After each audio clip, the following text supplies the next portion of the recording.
quand mon entreprise s'est effondrée, j'ai tout perdu en un seul mois. Ma femme, Nora, a fait ses valises, a pris Clara et Henri par la main, et est partie sans se retourner.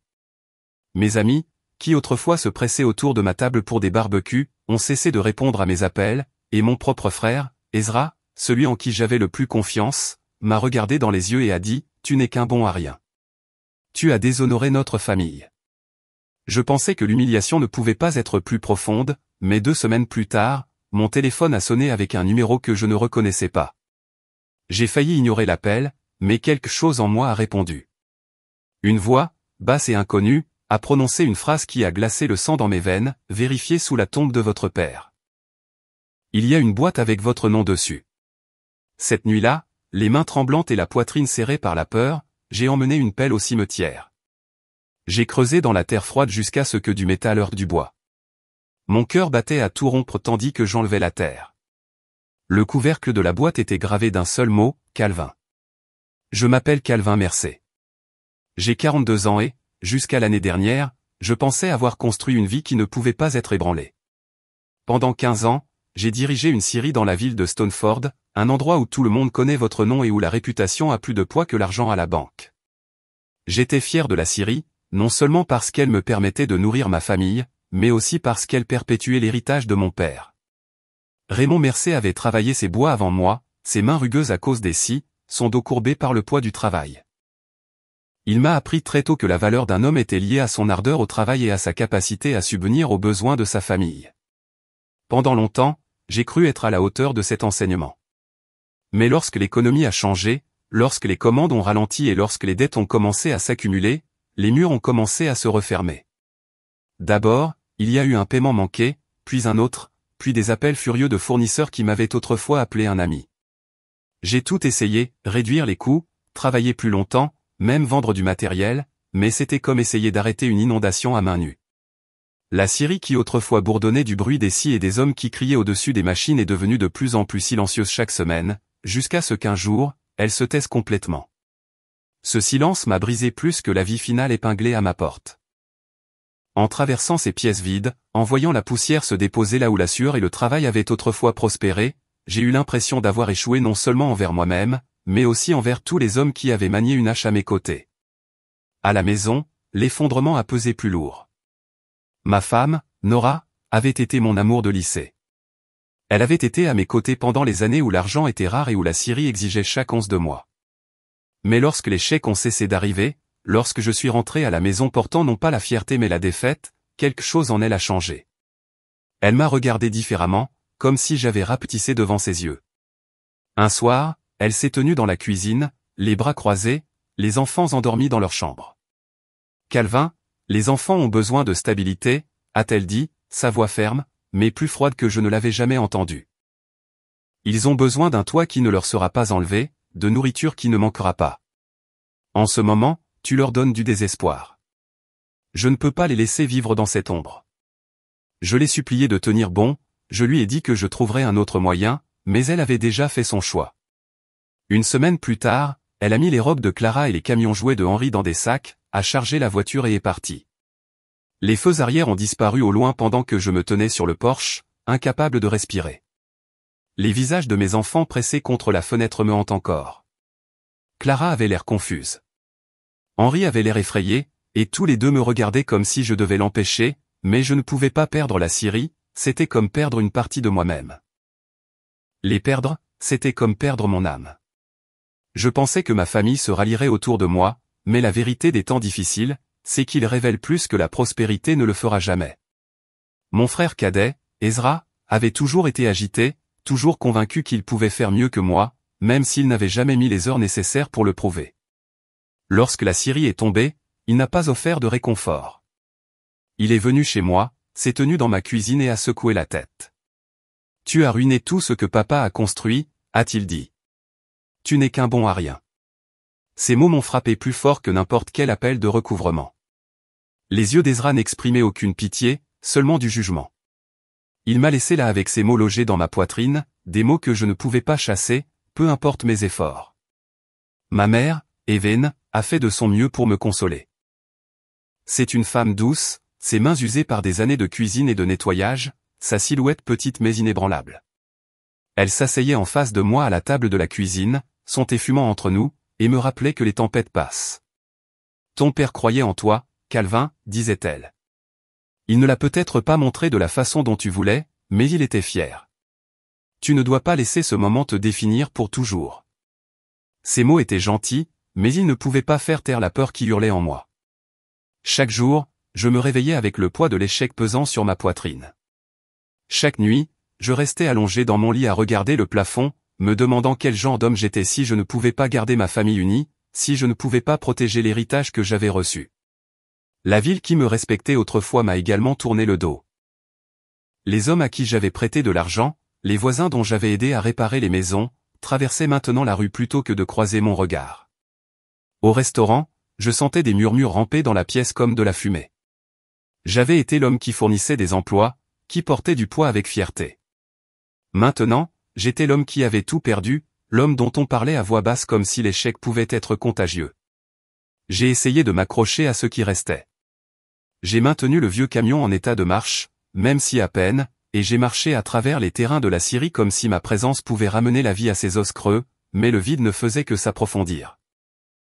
Le silence de ces terrains reflétait le silence dans ma maison, où le rire remplissait autrefois les pièces, et maintenant seule la poussière se déposait sur les meubles. C'est dans ce vide que mon esprit a commencé à dériver vers mon père. Raymond Mercier avait été un homme sévère, jamais enclin au câlin, mais il portait une force sur laquelle les autres s'appuyaient. Il était enterré sur la colline à la limite de la ville, sous un chêne qui avait résisté plus longtemps que n'importe quel Mercier n'avait vécu. Je visitais souvent sa tombe, prononçant des mots que j'aurais aimé dire quand il était vivant. Je lui demandais ce que je devais faire, où je devais aller, et pourquoi il m'avait laissé sans conseil quand j'en avais le plus besoin. Je ne m'attendais jamais à une réponse. Mais 2 semaines après le départ de Nora, alors que les mots de mon frère brûlaient encore dans mes oreilles et que la honte de la ville pesait sur mes épaules, le téléphone a sonné. Un numéro que je ne reconnaissais pas s'est affiché sur l'écran. Contre mon meilleur jugement, j'ai répondu. Calvin Mercier, a dit la voix, froide et inconnue. Vérifiez sous la tombe de votre père. Il y a une boîte avec votre nom dessus. Les mots de cet appel téléphonique ont résonné en moi longtemps après que la ligne s'est coupée, vérifiez sous la tombe de votre père. Il y a une boîte avec votre nom dessus. J'étais assis dans la cuisine, à fixer le téléphone, le silence de la maison pesant sur moi. Qui dirait une chose pareille? Qui connaîtrait assez bien mon père pour utiliser sa tombe comme une arme contre moi? Au début, je me suis convaincu qu'il devait s'agir d'une blague cruelle. La voix d'Ezra me hantait. Elle ne lui ressemblait en rien, mais l'amertume qu'il éprouvait envers moi faisait de lui le suspect le plus évident. Cela ne me surprendrait pas qu'il veuille enfoncer le couteau plus profondément pour me voir craquer encore plus. Cette pensée me remplissait de colère, mais aussi de peur. Je suis allé chez ma mère ce soir-là. Evelyne était assise près de la fenêtre, tricotant sur sa chaise, les yeux fatigués, mais plein d'une force tranquille qui avait maintenu notre famille unie longtemps après le départ de mon père. Je lui ai parlé de l'appel, de la voix, du message que j'avais reçu. Elle a écouté sans m'interrompre, ses mains continuant à bouger les aiguilles, le rythme régulier contre ma tension croissante. Quand j'ai terminé, elle a posé le tricot sur ses genoux et a croisé mon regard. Ton père avait des secrets, Calvin, dit-elle avec précaution. Tous n'étaient pas destinés à toi. C'était un homme dur, mais il n'était pas cruel. Si quelque chose a été enterré, c'est parce qu'il pensait qu'il fallait le laisser tranquille. Ces mots m'ont ébranlé. Mon père avait été discret, sévère et parfois distant, mais je n'avais jamais imaginé qu'il avait emporté des secrets dans sa tombe. Je l'ai pressé de questions, mais elle a secoué la tête et m'a dit de laisser les morts en paix. Cette nuit-là, je suis resté allongé dans mon lit, à regarder le plafond. La maison me semblait plus vide que jamais. J'ai imaginé Nora bordant Clara et Henri dans leur lit quelque part loin de moi. J'ai de nouveau entendu la voix d'Ezra, me traitant de bon à rien. J'ai pensé à mon père debout au-dessus de moi quand j'étais enfant, ses mains guidant les miennes sur un manche de hache, me disant de serrer plus fort, de me tenir plus fermement, de frapper plus fort. Il avait exigé de la force, mais il avait aussi exigé du silence. Les secrets faisaient partie de sa nature. Et s'il avait laissé quelque chose derrière lui? Et si ce n'était pas du tout une blague? Les jours qui ont suivi ont été un supplice. J'ai essayé de repousser cette pensée, mais elle s'accrochait à moi. Chaque fois que je passais devant le cimetière à la limite de la ville, mes yeux se dirigeaient vers le chêne sous lequel mon père était enterré. J'imaginais la terre en dessous bouger, cachant quelque chose qui m'était destiné, quelque chose qu'on ne m'avait jamais dit. Pendant ce temps, mes dettes augmentaient. Des lettres de recouvrement arrivaient quotidiennement, et la banque menaçait de saisir ce qui me restait. Je n'avais pas de travail stable et pas de revenus. L'humiliation s'accentuait chaque fois que je croisais des voisins qui refusaient de croiser mon regard. En ville, des chuchotements me suivaient. Au restaurant, les hommes qui me tapaient autrefois dans le dos baissaient maintenant la voix quand j'entrais. Je portais la honte comme une tache visible que personne ne pouvait ignorer. J'aspirais au réconfort, mais Nora restait silencieuse. Les enfants étaient tenus à l'écart de moi, et bien que j'ai laissé des messages, aucun n'a été retourné. Les mots d'Ezra résonnaient de plus en plus fort avec chaque jour qui passait. Bon à rien. Ces mots empoisonnaient chaque heure de veille. Un soir, je suis retourné au cimetière. Je me suis dit que j'allais seulement visiter la tombe de mon père comme je l'avais fait plusieurs fois auparavant, mais je ne pouvais pas chasser la pensée de la boîte. Le chêne se dressait au-dessus de la pierre tombale, ses branches craquant dans le vent. Je suis resté là pendant 1 heure, à fixer le sol, essayant de rassembler le courage de croire ou de rejeter la voix au téléphone. Mes mains tremblaient de colère et de peur. J'ai murmuré à voix haute, « Si tu m'as laissé quelque chose, papa, pourquoi tu ne l'as pas dit ?» Le vent a bruissé dans les feuilles, mais aucune réponse n'est venue. Quand je suis rentré à la maison, ma mère m'attendait. Elle avait parcouru la distance depuis sa maison, ce qu'elle faisait rarement à son âge. Elle était assise à ma table, sa voix ferme. « Ne creuse pas, Calvin. Certaines choses sont mieux laissées là où elles sont. Ton père t'a donné de la force, pas des mystères. Si tu pars à la recherche de ce qui est caché, tu risques de trouver quelque chose que tu ne veux pas affronter. » Ces mots sont restés avec moi, mais l'appel aussi. Je ne pouvais pas l'ignorer. Le mystère me rongeait chaque heure de la journée. La nuit, je me réveillais trempé de sueur, rêvant de creuser à main nue, de découvrir quelque chose que je ne pouvais pas nommer. Pendant la journée, j'entendais le fantôme de cette voix, basse et froide, me disant encore de vérifier sous la tombe. Le conflit grandissait en moi comme un feu. La raison me disait de m'éloigner, de tenir compte de l'avertissement de ma mère, mais le désespoir me poussait en avant. Je n'avais plus rien à perdre. Ma femme et mes enfants étaient partis. Mon frère me méprisait. Mes amis m'avaient abandonné. La ville se moquait de moi. Quoi de pire que la vie que je menais déjà ? Je me suis tenu dans la cour un soir, à regarder le ciel. Le poids de l'échec pesait sur mes épaules, mais en dessous, une étincelle a commencé à vaciller. Si la boîte était réelle, elle pourrait contenir quelque chose de plus que des secrets. Elle pourrait contenir la preuve que mon père ne m'avait pas considéré comme l'échec que tout le monde croyait que j'étais. Elle pourrait contenir une chance, aussi petite soit-elle, de recommencer. Plus je résistais, plus la tentation devenait forte. Je savais qu'à terme, je devrais faire un choix. Je pourrais vivre le reste de ma vie hanté par l'inconnu, ou je pourrais affronter la vérité qui attendait sous ce chêne. La décision est venue tard un soir, lorsque le silence dans ma maison est devenu plus lourd que je ne pouvais le supporter. J'étais assis à la table de la cuisine avec la dernière lettre de la banque devant moi, les mots tamponnés à l'encre rouge indiquant « saisie ». Ma poitrine était vide lorsque je l'ai relue encore et encore. Je n'avais plus rien à perdre. Ma famille était partie. Ma réputation était ruinée. Mon avenir ressemblait à une étendue infinie de honte et de solitude.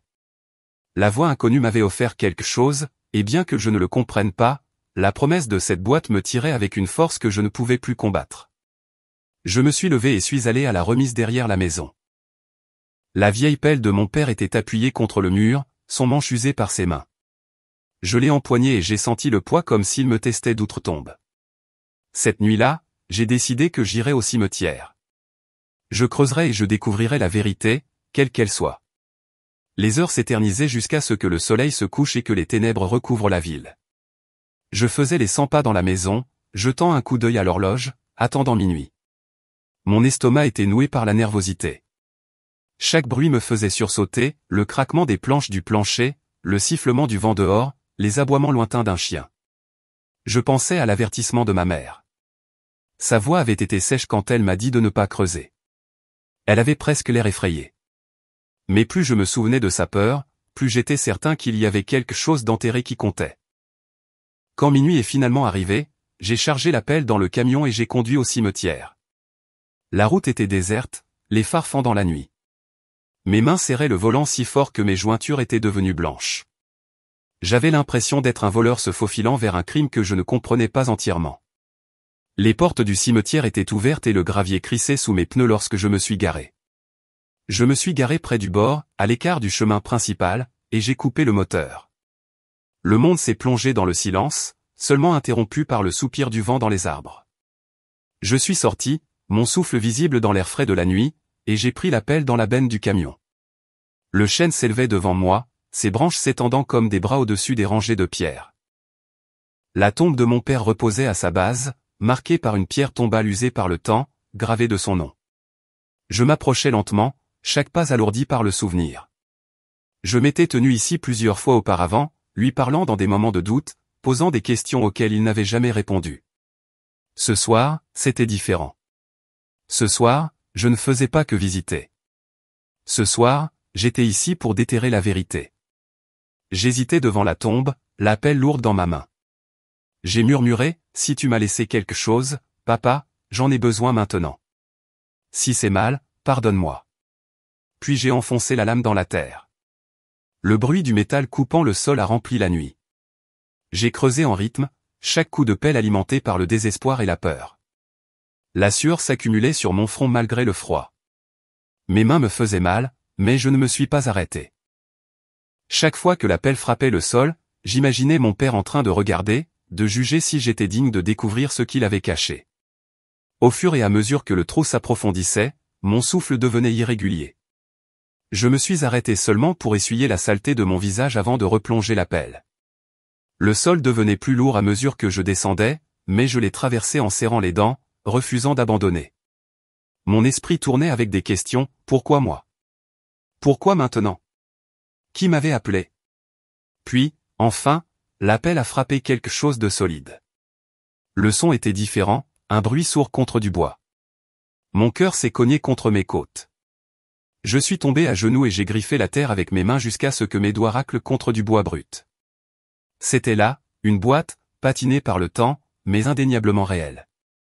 J'ai enlevé la terre et j'ai tiré jusqu'à ce qu'elle se desserre.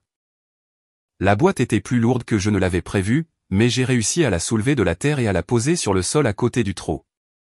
Je me suis assis en arrière, ma poitrine se soulevant, mes mains tremblant alors que je la regardais. Un seul mot était gravé sur le couvercle, mon nom, Calvin. Pendant un long moment, je n'ai pas pu bouger. Le monde autour de moi semblait immobile. Les arbres chuchotaient dans le vent. Les ombres s'épaississaient et la boîte attendait. La tombe de mon père se dressait au-dessus de moi, silencieuse et froide. Je sentais le poids de sa présence comme s'il se tenait de nouveau au-dessus de moi. La peur et l'anticipation se battaient à l'intérieur de moi. Ce n'était pas une farce. Ce n'était pas une blague cruelle. Mon père m'avait laissé quelque chose, caché sous terre où personne ne le trouverait à moins d'être guidé vers lui.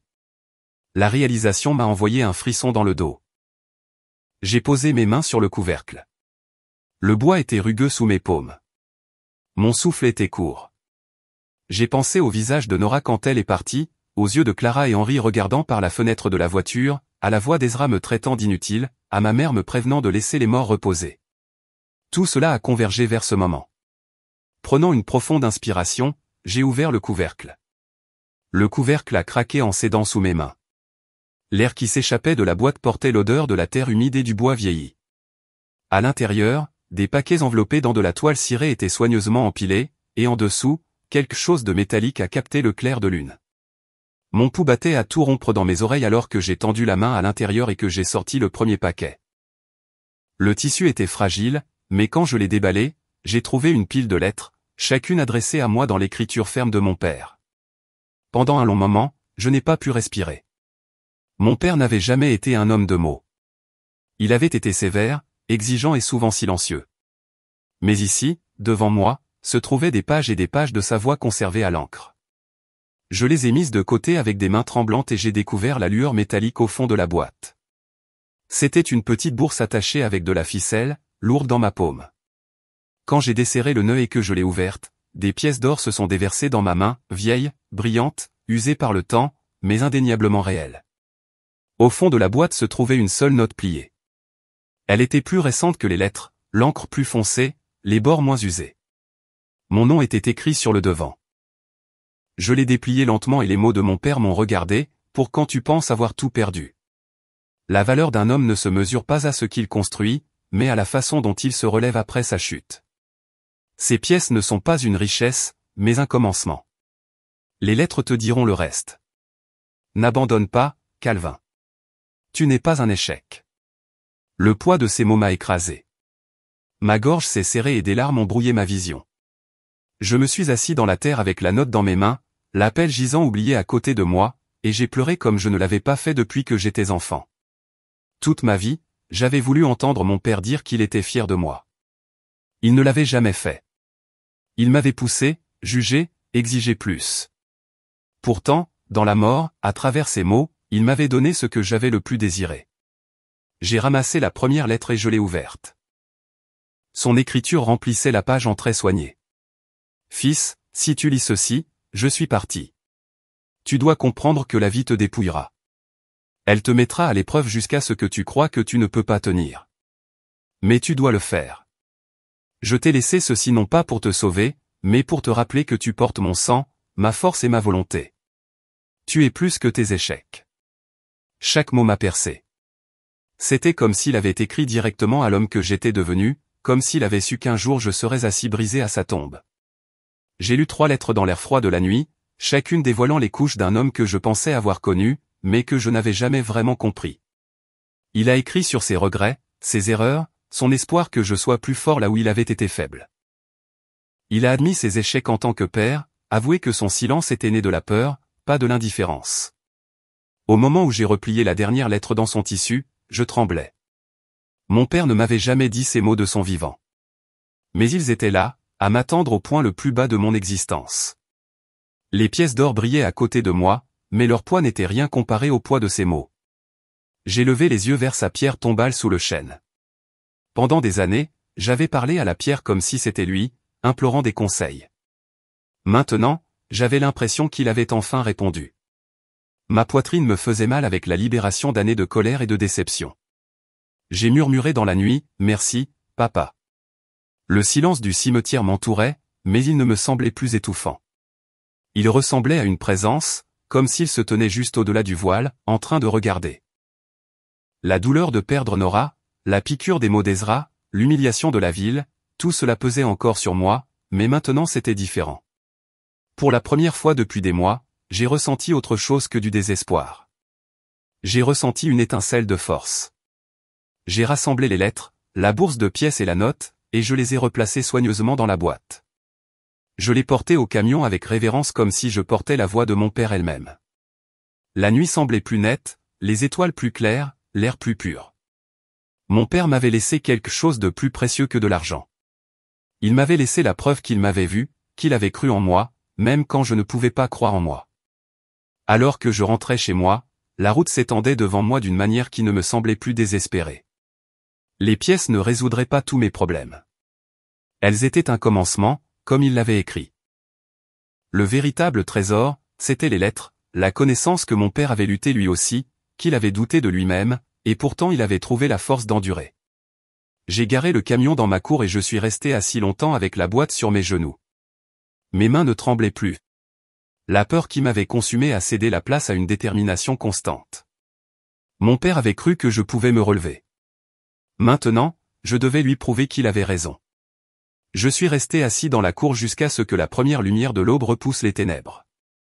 La boîte était posée sur la table à côté de moi, les lettres soigneusement empilées, la bourse de pièces refermée, et la dernière note de mon père reposait sur le dessus. Je l'ai fixé du regard, les mots gravés en moi comme du feu, « Tu n'es pas un échec ». Pour la première fois depuis des mois, j'ai senti quelque chose changer à l'intérieur. Ma vie était encore en morceaux. Nora était partie avec les enfants. Ezra me méprisait et la ville chuchotait sur ma chute, mais le désespoir qui m'avait enchaîné n'avait plus la même emprise. La voix de mon père, silencieuse de son vivant, mais claire dans la mort, m'avait donné une bouée de sauvetage. Les pièces sont devenues mon premier pas en avant. Je les ai emmenées chez un expert local, non pas parce que je voulais les vendre pour une fuite rapide, mais parce que je voulais connaître leur valeur. L'homme derrière le comptoir les a examinées avec des yeux écarquillés et m'a dit qu'elles étaient vieilles, précieuses et rares. J'en ai vendu quelques-unes, juste assez pour rembourser certaines dettes et acheter les outils dont j'aurais besoin pour le travail. J'ai gardé le reste caché, non pas comme une richesse, mais comme un rappel du commencement que mon père avait promis. J'ai commencé petit, en faisant du travail journalier sur des chantiers de construction, en transportant du bois d'œuvre pour les autres plutôt que de diriger ma propre scierie. Le travail était dur et la paie faible. Mais chaque soir, quand je rentrais chez moi épuisé et couvert de sueur, je ressentais quelque chose que je n'avais pas ressenti depuis des mois, de la fierté, honnête, méritée et constante. Chaque coup de marteau, chaque planche que je portais me reconstruisait d'une manière que l'argent seul n'aurait jamais pu. Ma mère a remarqué le changement en premier. Evelyne est venue chez moi un après-midi avec un panier de nourriture. Elle m'a étudié pendant que je le portais à l'intérieur. « Tu te tiens plus droit, Calvin, dit-elle. Ton père serait content. » Ces mots m'ont réchauffé, mais ils m'ont aussi rappelé la tâche qui m'attendait encore. J'avais perdu Nora et les enfants. S'il y avait quelque chose que je voulais plus que reconstruire mes finances, c'était de reconstruire leur confiance. Les semaines se sont transformées en mois. J'ai continué à travailler, à économiser et à lire les lettres de mon père tard dans la nuit. Chacune semblait anticiper les batailles auxquelles je faisais face. Il a écrit sur la honte, sur la cruauté des autres, sur la facilité avec laquelle il est possible de se noyer dans l'amertume. Il m'a averti de ne pas laisser la colère me définir, et il m'a poussé à me battre pour ce qui comptait le plus. Je me suis accroché à ces mots quand l'épuisement m'a tenté d'abandonner. Finalement, j'ai recontacté Nora. Je lui ai écrit une lettre à mon tour, non pas pour la supplier de revenir, mais pour lui dire la vérité sur ce que j'avais appris. Je lui ai parlé de la boîte, des lettres, des pièces, et de la façon dont la voix de mon père m'avait sorti du désespoir. Je lui ai dit que j'avais trouvé du travail, que j'étais de nouveau debout, et que, peu importe le temps que cela prendrait, je prouverais à Clara et Henri que leur père n'était pas un homme brisé, mais un homme qui avait la force de se relever. Elle n'a pas répondu immédiatement. Des semaines ont passé dans le silence, mais puis, un dimanche après-midi, elle est venue avec les enfants. Clara a couru dans mes bras en premier, son petit corps tremblant d'excitation. Henri a hésité au début, incertain, mais quand je me suis agenouillé et que j'ai regardé dans ses yeux, il s'est précipité et s'est accroché à moi. Nora s'est tenue à quelques pas de là, prudente, mais ses yeux se sont adoucis quand elle m'a vu les tenir. Elle n'a pas dit qu'elle m'avait pardonné, mais elle m'a donné la chance d'essayer. C'était plus que ce que j'avais osé espérer. Ezra est resté inchangé. Il m'a confronté une fois de plus en ville, sa voix dégoulinant de mépris.